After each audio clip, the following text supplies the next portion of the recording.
Hello, hello. My name is Jess, and this is Patient POV. Fear not, from the get-go, this bad audio to begin with is only for the beginning portion for this introduction.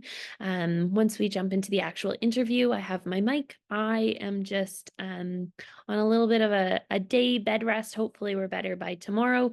But I just wanted to record this intro so that I could get this episode out to you guys. So you are not delayed in getting to hear from Lilith, and she has MS, and she's also an artist, and so she was able to share what it's like to be her. And so I was really excited for you to hear from her. And even though I'm not feeling super great today, I still wanted to get it out on time for everyone. So don't forget to like and subscribe, and also feel free to head over to Instagram and follow me at Jess_and_Elda, which is ELDA. And yeah, you can also head over to patientpov.ca and check out more information there. And I will keep it nice and short and sweet so you don't have to hear this audio, and we'll jump right into it. So thank you everyone for all your support, and I hope you have a great week ahead.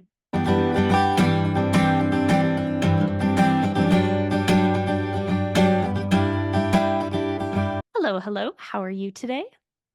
Hey, I'm okay. Good, Little yeah. nervous.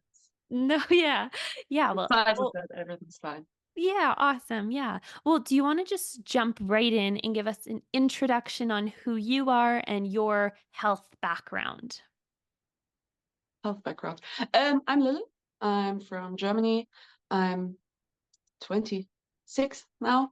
Always have to think about that. I'm 26. I'm an artist and health background. I was diagnosed with multiple sclerosis in 2022. Mm. Yeah, 2022. And yeah. Yeah. And so when you were getting diagnosed, what were some of the things that made you question, oh, I should probably see a doctor, and how was that diagnosis journey? That huge flare up I had in the Mm. summer of 2022. I was feeling really, really horrible from one day to the other.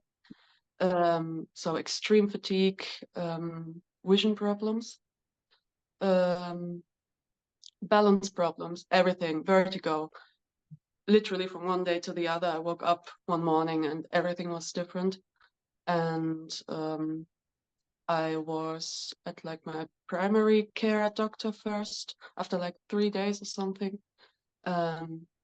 And he actually didn't take me serious. I have kind of like a history with mental illness.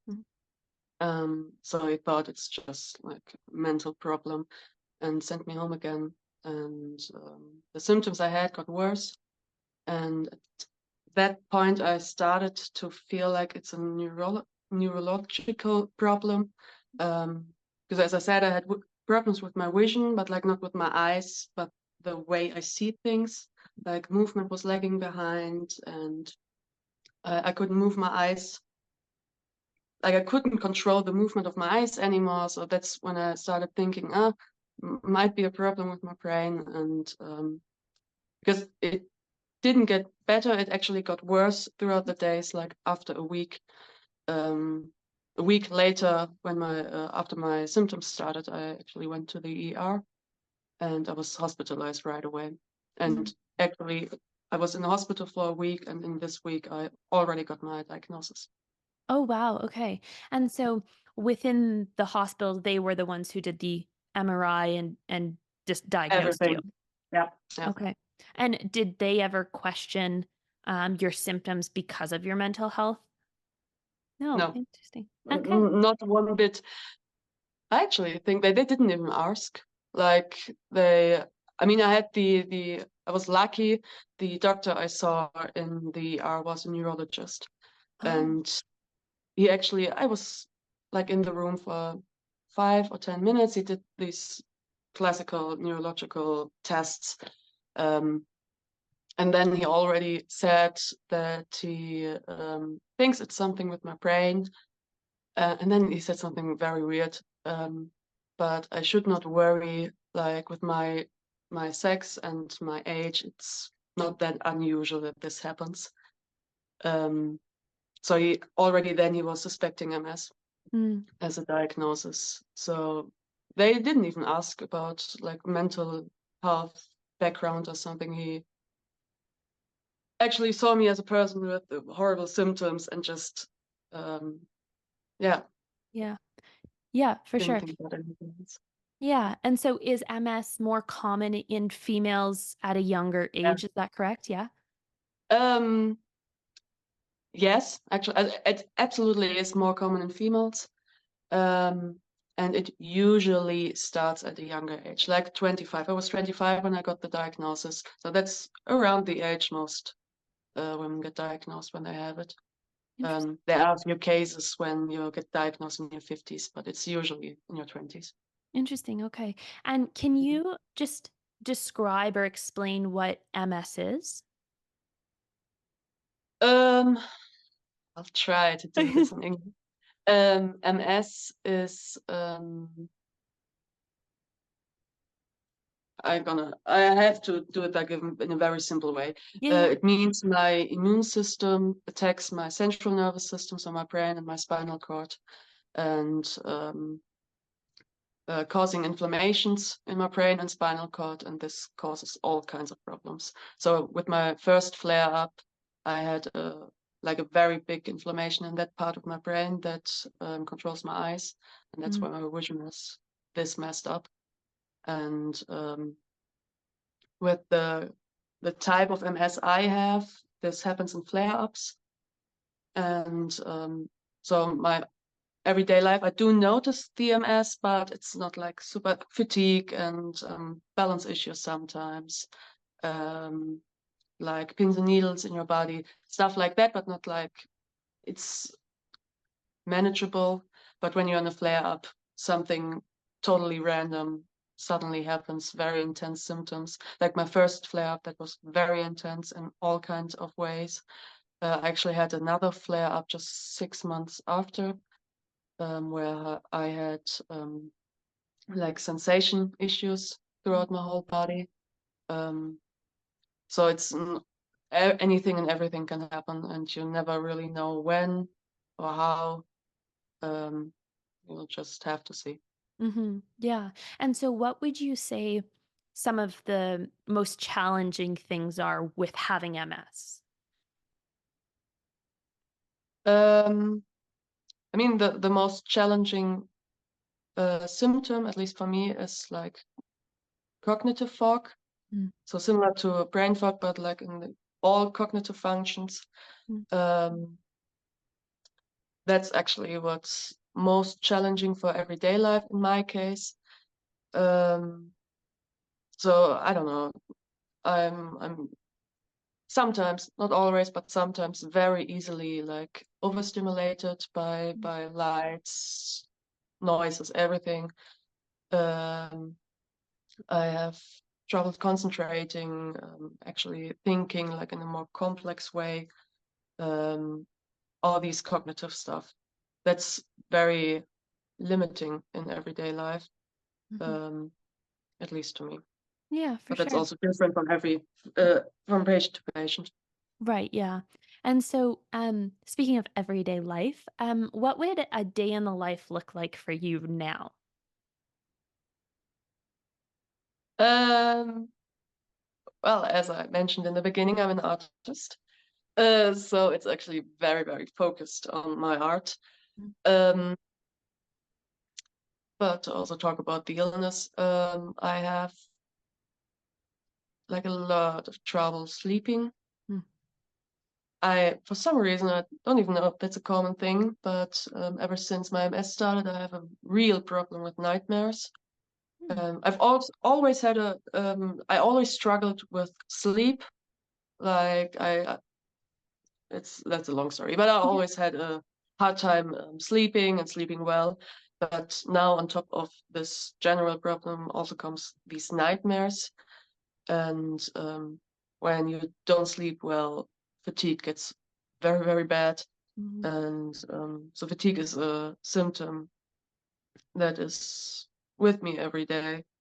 So most days when I'm not working, also have a side job. So when I'm not working, I usually need until like 4 p.m. to just get going with life. But then it's all about art. When I'm finally feeling kind of awake, um, then I do I'm actually working on a watercolor series where I'm illustrating my MS symptoms. Mm. And yeah, that's actually what I do in my everyday life when MS or actually fatigue lets me do these things. Yeah, no, for sure. I think I saw one of your pictures you posted recently, and it's really good. I like the representation through art, which is really cool. A cool application of your talents. Thank you. And so you were mentioning you have a job at another job on top of your artwork, were you saying? Yeah. And so how do you manage having your art, you have MS and a side job. How do you manage all of them all together plus the fatigue from the MS? Barely. No, I mean it's just a part-time job. I don't work full-time. It's in a bakery, so it's really just like something to pay my rent while I do my art. Mm, And I don't know. I think I work like 60 hours a month. okay, And even though that's not a lot, it's still very exhausting. for Um, sure. and actually, I mean, I actually think that job isn't like the best for me because you have a lot of human interaction in that job. And that's very exhausting for me. It has always been, and now it's even worse. So it's hard to manage. I mean, maybe that's also why I sleep this bad because I usually like when I work at my job, that's like in the noon, and then at night I do my art stuff, and just to get everything done in one day. Um, it's absolutely hard. It's really really hard. Um, Yeah. but well, I don't want to stay in this job forever. I actually would love to like monetize my art. Yeah. So right now I just have to do both things. Yeah, for sure. And then Well, you were saying 60 hours a month is 20 hours a week. That's a lot of exertion. yeah, actually, I mean it's not always. I was actually um, when I started that job, I actually wanted to work 40 hours a month, Mm, but we're missing colleagues and stuff like that. So I usually have to do more hours. But let's say it's like 50 hours a month that I'm mm, working like throughout the whole time. Some yeah. months more, some months less.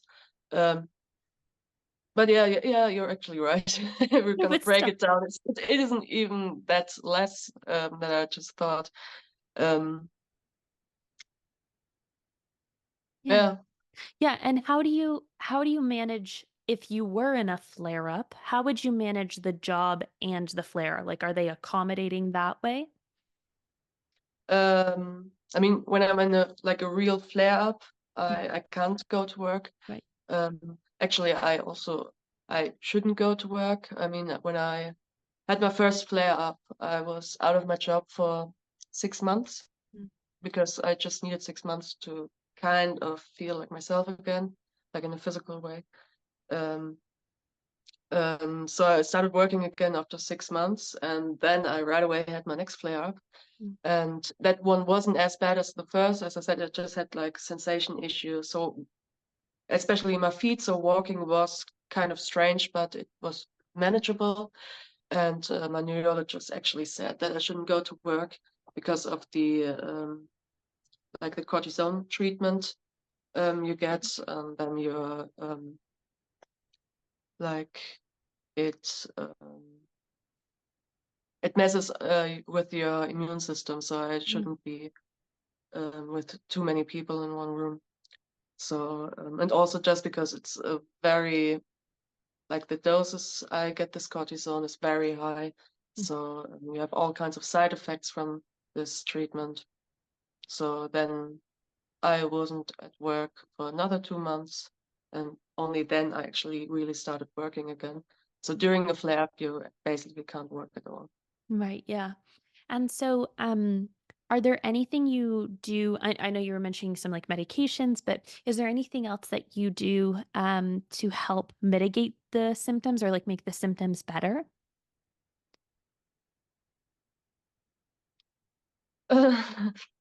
Actually, no. I mean, I know for fatigue, I mean, this cognitive fog, I'm not sure if there's anything like known that can actually help you with it. With fatigue, it would be sport and stuff like that, and exercising. I always like try to make a routine, Mm. like to establish this kind of routine in my everyday life to do some exercising and stuff. But I, up to today, and it's been like 1.5 years, I still did manage to just make a routine out of sport. And Yeah. I actually think that would be helpful, but sounds dumb, but I can't find the time in my usual days for that. But Yeah. I'm pretty sure it would be helpful. Yeah. So the routine side of things for sure. And so, Yeah. is there any do you have any like advice or words of encouragement to anybody who might be like getting diagnosed with MS or like in the middle of an MS flare? Anything for them? Um, I'm just trying to like take myself back into the time when I was first diagnosed, because now it's like 1.5 years ago, and I'm dealing a lot with this illness by illustrating all the aspects I notice, or like all the changes I notice in my life. So I deal a lot with it, but like not that much on an emotional level. Mm. But when I first was diagnosed, was it was affecting everything in my life, and it was mentally very, very challenging. And I back then thought, literally thought this is the end. Like I started my art career in 2019, 2020. So I was right in the middle of um, actually making something out of my art and stuff, and I was working on an exhibition when this MS started.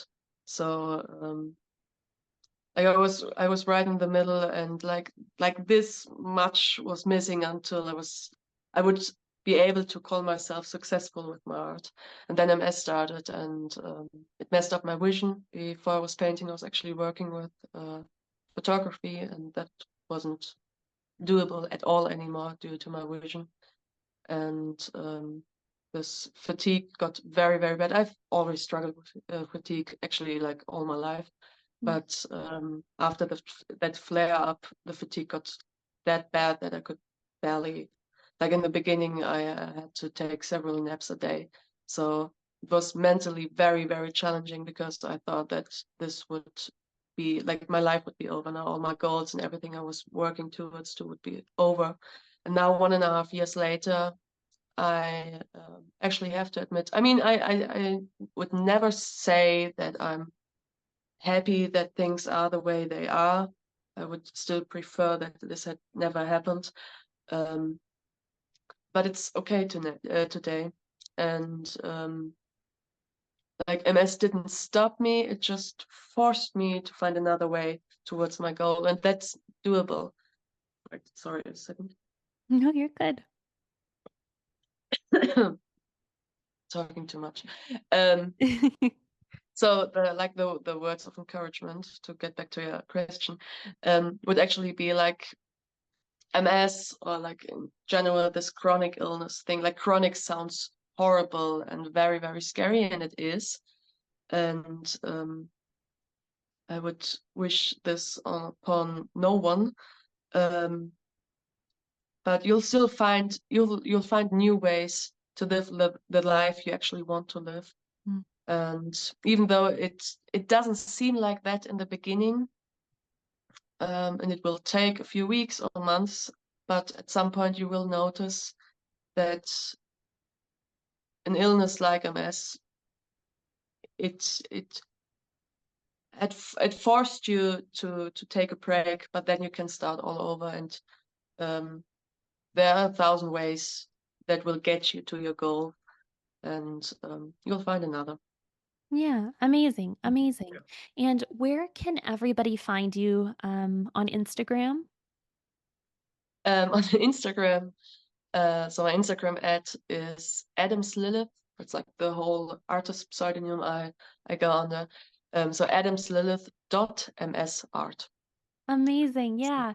And I'll have it in the description as well, so people can Yeah. copy and paste it and find it, which is awesome. And then my very last question for you here today is I try to ask everybody who comes on if they're reading any good books or watching any good movies or TV shows, just as suggestions for anybody else who's listening and looking for another suggestion. Doesn't have to be chronic illness related or MS related.